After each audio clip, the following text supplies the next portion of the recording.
Това ме призова рейки енергията, тази божествена сила, която ни помага и лекува. Станах рейки терапевт второ ниво и мога от разстояние да ти помогна да хармонизираш отново себе си.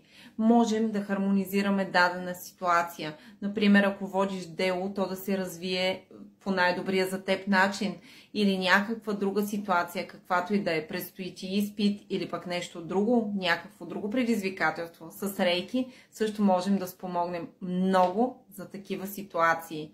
И също така да бъдем здрави, емоционално и физически здрави. Това е рейки, божествена сила, светлина и енергия.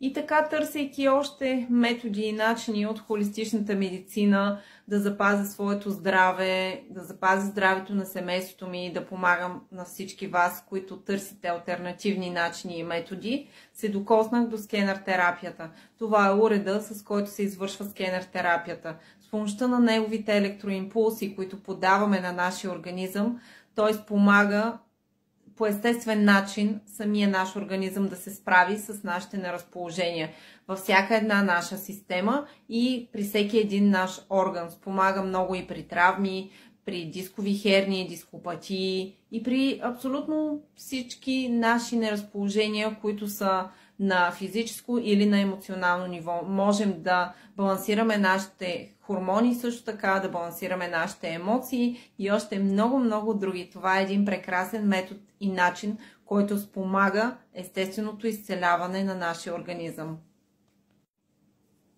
Използвайки всички тези методи и начини от алтернативната медицина, аз запазвам своето здраве, както физическо, така и емоционално. Последвай ме за още видеа на здравна тематика и сподели с приятел, защото какво по-хубаво от това всеки да живее в щастието, в лекотата, в радостта и да бъде емоционално и физически здрав.